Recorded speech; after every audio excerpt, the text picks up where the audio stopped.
our children didn't really progress to the next class in high school last year. What are we going to do about that? I mean, that boy was terrible. Remember when he was 4? You create shared experiences together.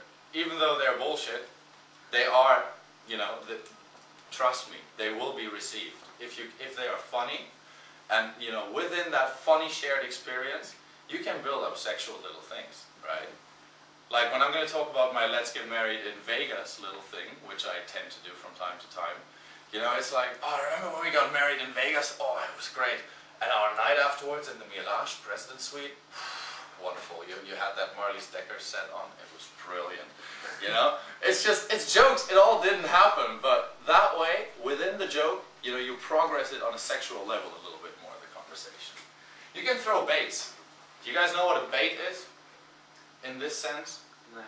Just, you know, say something really weird.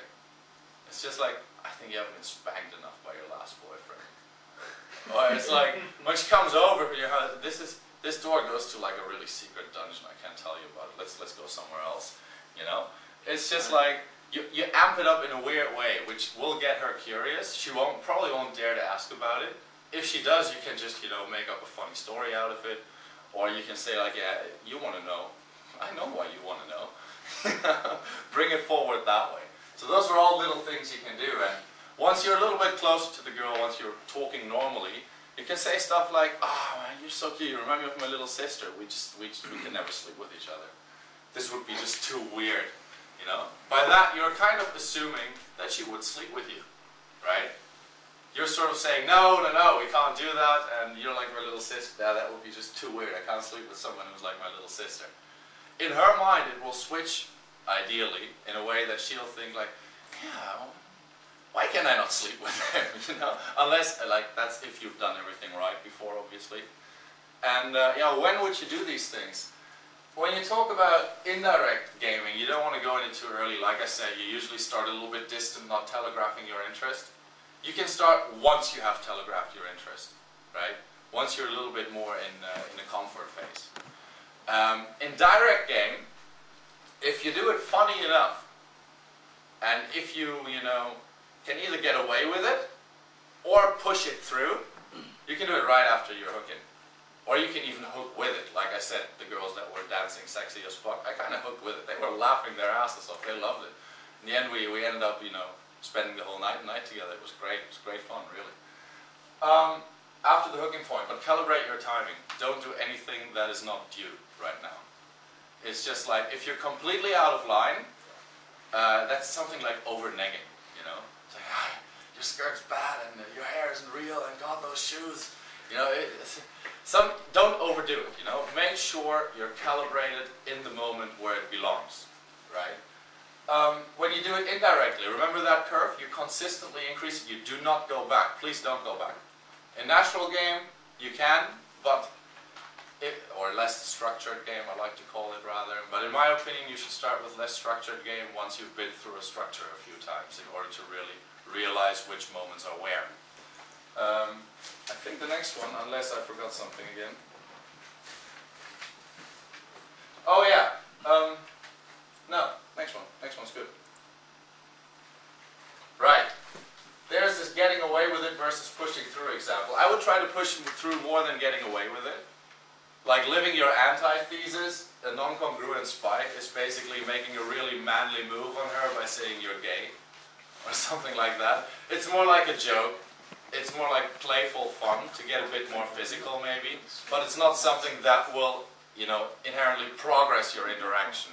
To really progress, you need to push through. You need to back up your words with your actions and your actions with your words. And that's the way you get from the bar to a more personal spot, actually. My keys, in my opinion, you have to be really dominant. Do not question, like, I think Peter is really a master at being dominant when I see him out. He'll just drag girls, and if she doesn't take his hand, he'll keep it there. You know, he'll keep it there until she takes it, and at some point she will take it. And then he has her, and then he's going to drag her somewhere, and God knows what he's going to do with her there. But he is leading it. Like, he's a perfect example of leading interactions, and so is he. This guy is a leader as well. Dances like a stripper in a club and makes a girl do it with him. It's unbelievable. And what that requires is actually having a strong frame.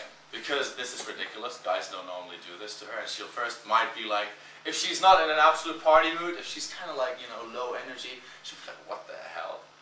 No, but for you it's the most normal thing. If she questions, you're not going to question it with her. You're just going to pull her into your reality. So you're going to lead it, you're going to be strong, you're going to hold your frame in a dominant way. Because by being a man, right, looking at it like evolutionary, you would lead. And it's great that women can vote and everything, and I'm really all for... My boss is a woman, I'm quite happy with that. Was actually, the current one isn't. But, you know, I'm quite happy with that and everything. But just evolutionary, when it goes out of the rational world and into the more emotional world, without thinking that either women or men are better, it is an attractive quality in men if they can lead in a dominant but also pleasant manner. And that is key if you want to bring things forward physically with your actions and with your words. Well, sometimes you have to put your balls on the line. That's just what it's requiring, right? It's, I'm sorry if you guys are uncomfortable with that, but sometimes it might feel uncomfortable at first. You might have to go through it a couple of times. If it doesn't work the first time, it might work the second time. Don't say like, oh, it doesn't work. Yeah, maybe you didn't want it to work because you went in thinking it might not work. Being afraid to lose rather than playing to win. Definitely, when you look at this, I've mentioned this, be more pushing through than getting away with it. Getting away with it is a bit clowny, it's entertaining, it's fun, and it can progress things physically in a playful way, but in the end you're the guy that, you know, paints a picture of himself, and not the picture is not being the Joker in the circus, right? It's being an attractive, sex-worthy man. Can we have the next one, please? Alright, so these are a couple of things I do on Tyra. Unfortunately that wasn't me, some other guy did it as well. Bastard. Should charge him. So let's get married in Vegas tonight. Girl says something I like, that's really cool. I like you, you know, we should get married in Vegas tonight. I'm not waiting for her answer. I'm straight saying, oh, let me check my BlackBerry. When does KLM fly? Does KLM fly today? Oh no, sorry, we might have to drive to Frankfurt to take Lufthansa, but it's okay, I figured out that train already. And then you just go into this really funny story, and the girl is just, the first 10 seconds, she's really, oh, but then she's going to start laughing because it's great. And once she's in that bubble with you, once you're in that role play, once you're going to Vegas, she's like, are we going to do business class or are we going to fly economy? You know, where do you have our rooms booked? You know, then she's going to get into this, and then you can amp it up. It's like, remember that last time when we were in Vegas, when we had the idea to get married? Oh, we had great sex in that oversized bathtub in our hotel room, you know? And that's when you can actually bring it in. Once she's in that role play with you, you can make that role play sexy, right? Just try it a few times. It's fun. Don't seek any reaction, like, she's not going to look at you. Don't wait for that moment to say, I like you, can we go now? Because that's not going to happen. It might at the end, but if you start looking for it, I promise you 100% it is not going to happen. Make it fun for you and it'll be fun for her, trust me, unless you're acting insulting or in whatever way.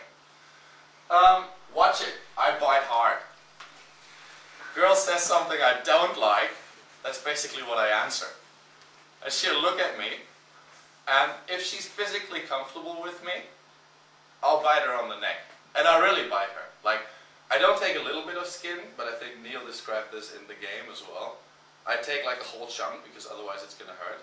If she's not that physically comfortable with me yet, I'll bite in her arm. But I'll bite in a really sensual way. And I'll suck on it a little bit, I'll lick it a little bit, but I'll bite it too. But it's going to be a sensual bite, you know? And usually it's like, that was actually quite nice, you know? It's just a little thing you can pull out at not at any time, but like I said, if she says something I like, I go to Vegas with her. If she says something that I don't like, I'll bite her. And that's basically how it looks like. Can we have the next one, please? That's the kind of stuff I've just by the way, that's really what I've been doing in the last 6, 7, 8 months. Like, I've been biting girls, and I've been getting married several times. The state of Nevada is sending me warnings that I can't get married anymore. But that's, you know, I'm just sharing experiences here, what works for me. It might not all work for you,